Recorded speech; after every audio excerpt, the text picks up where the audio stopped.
ఇక విహారి ఇంటికి హర్ష, క్రిష్ క్యారేజ్ తీసుకొని వస్తారు.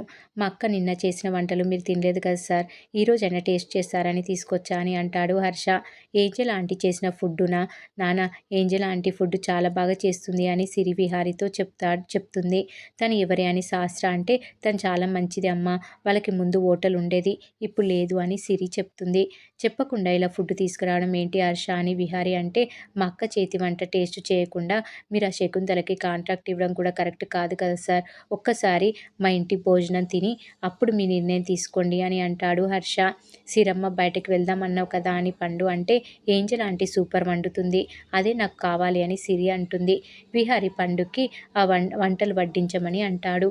ఇక హరికృష్ణ, హర్ష, విహారి వాళ్ళు తిని వచ్చే వరకు అక్కడ వెయిట్ చేస్తారు. హరికృష్ణ ఇల్లంతా చూస్తూ ఇంత పెద్ద ఇల్లా అని అలా చూస్తూ ఉండిపోతాడు. విహారి ఫ్యామిలీ మొత్తం లక్ష్మి చేతి వంట తింటారు. అందరూ చాలా హ్యాపీగా ఫీల్ అవుతారు. క్రిష్, సిరి బొమ్మలతో ఆడుకుంటూ ఉంటాడు. సిరి క్రిష్ దగ్గరికి వెళ్ళి, బాబు హరికృష్ణ, ఆ బొమ్మ నాది ఇవ్వు అని అడుగుతుంది. నీదే కదా, కాసేపు నేను ఆడుకుంటా అని హరికృష్ణ అడిగితే వద్దు అని సిరి తీసుకుంటుంది.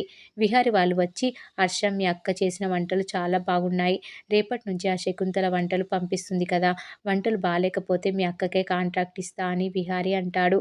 హర్ష వాళ్ళు సంతోషంగా వెళ్ళిపోతారు. ఇక యమున హరికృష్ణను చూసి వీడికి నాకు ఏదో బంధం ఉన్నట్లుంది అనుకుంటూ ఉంటుంది.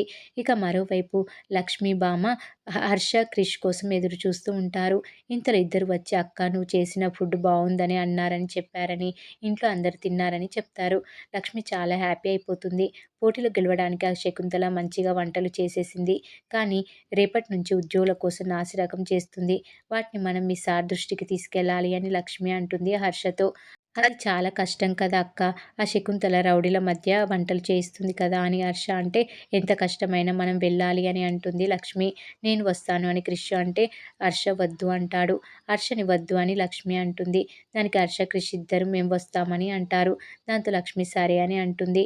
ఇక మరోవైపు సిరి తండ్రి జాతక ఫలాలు చూస్తుంది. అందులో బాగా కావలసిన వాళ్ళు కలుస్తారు అని అంటే, అదేంటి అని సిరి అడుగుతుంది. పండు చెప్పడంతో సిరి విహారి దగ్గరికి వెళ్ళి, మీరు ఈరోజు మీకు నచ్చిన వాళ్ళని కలుస్తారు అని అంటాడు. అలాంటివి నమ్మొద్దు అని విహారి అంటాడు. మీ నాన్నకి ఏం చెప్పినా నమ్మరే అని సహస్ర అంటుంది. ఇక శకుంతల తన మనుషులతో క్యాంటీన్ కోసం వంటలు చేయమని, అందుకు కుళ్ళిన కూరగాయలతో వండేయమని అంటుంది. వంట వాళ్ళు కూడా వస్తారని రౌడీలకు చెప్తుంది.